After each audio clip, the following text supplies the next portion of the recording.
Halo teman-teman, perkenalkan nama saya Komang Sinta Rifdianti dengan absen 36 dari kelompok 8. Pada kesempatan ini, saya akan mempresentasikan topik saya dengan judul rekayasa genetik dalam pengembangan vaksin mRNA untuk mencegah dengue pada wisatawan di daerah endemik.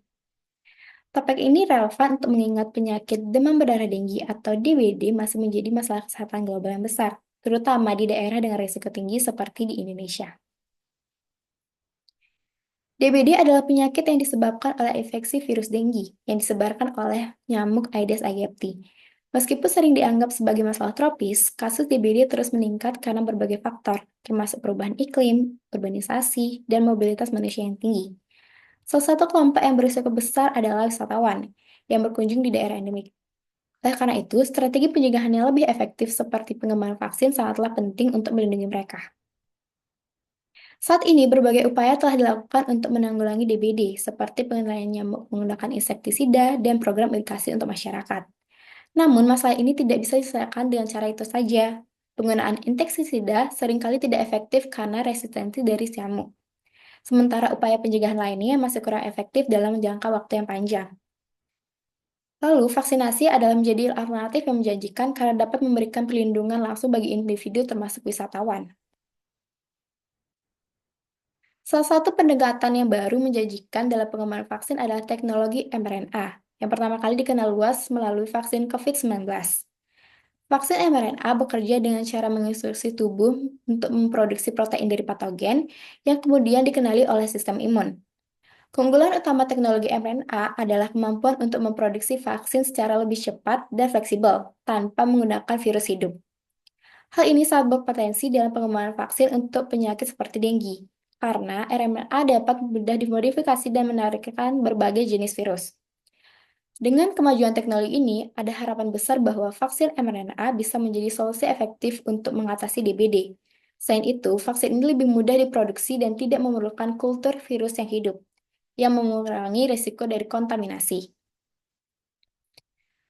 Namun, pengembangan vaksin dengue berbasis mRNA terdapat tantangan. Salah satu tantangan terbesar adalah virus dengue memiliki 4 serotype, yaitu DENV1 hingga DENV4. Vaksin yang efektif harus dapat memberikan perlindungan terhadap keempat serotype ini untuk menghindari antibody dependent enchantment atau AD, yang dapat memperburuk infeksi sekunder.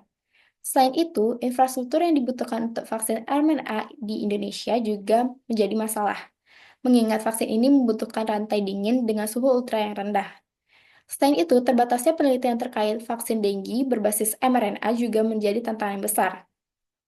Sebagian besar riset saat ini lebih fokus pada vaksin yang berbasis virus hidup yang dilemahkan atau vaksin rekombinan. Indonesia menghadapi beberapa tantangan dalam implementasi vaksin mRNA. Salah satunya adalah distribusi vaksin ke daerah terpencil, yang memerlukan fasilitas penyimpanan suhu rendah dan infrastruktur medis yang memadai. Selain itu, penerimaan masyarakat terhadap vaksin mRNA masih menjadi tantangan, terutama dengan banyaknya informasi yang salah mengenai teknologi ini. Karena itu, edukasi publik yang berbasis bukti ilmiah sangat penting untuk mengatasi keraguan masyarakat. Untuk mengatasi tantangan tersebut, diperlukan strategi yang komprehensif yang melibatkan berbagai pihak. Dukungan pemerintah adalah hal yang penting, yaitu untuk meningkatkan investasi dalam penelitian dan pengembangan vaksin dalam negeri, termasuk alokasi dana yang memadai untuk mendukung riset dan pembangunan teknologi mRNA. Selain itu, kolaborasi dengan institusi akademik dan industri farmasi juga perlu diperkuat agar kapasitas produksi vaksin dalam negeri bisa meningkat. Penting juga untuk memiliki kebijakan yang mendukung distribusi vaksinnya efisien, terutama dalam menghadapi tantangan geografis di Indonesia yang sangat luas. Keberhasilan vaksin di mRNA juga tidak hanya bergantung pada teknis dan juga infrastruktur, tetapi juga pada adopsi vaksin oleh masyarakat. Oleh karena itu, edukasi publik seperti kampanye dari edukasi yang menyeluruh dan melibatkan berbagai pihak seperti tokoh masyarakat, pemuka agama, dan tenaga medis dapat membantu meningkatkan kesadaran masyarakat tentang pentingnya vaksinasi. Dan tidak lupa juga untuk pemanfaatan media sosial dan platform digital. Juga sangat berguna untuk menyebarkan informasi yang akurat dan tepat mengenai keamanan serta efektivitas vaksin mRNA. Sebagai penutup, pengembangan vaksin mRNA juga untuk mencegah dengue adalah terobosan ilmiah yang sangat menjanjikan, tetapi masih menghadapi berbagai tantangan, terutama di Indonesia. Teknologi ini menawarkan banyak keunggulan seperti produksi cepat dan fleksibilitas dalam menghadapi migrasi virus. Namun, penerapan memerlukan infrastruktur yang memadai, dukungan kebijakan pemerintah, dan edukasi masyarakat yang kuat. Jika tantangan ini dapat diatasi, vaksin mRNA dapat menjadi solusi jangka panjang untuk mengendalikan DBD di Indonesia, melindungi wisatawan di daerah endemik. Berikut merupakan referensi yang saya gunakan untuk pembuatan esai ilmiah ini. Dan sekian presentasi saya. Mohon maaf jika ada salah kata. Saya tutup dengan terima kasih.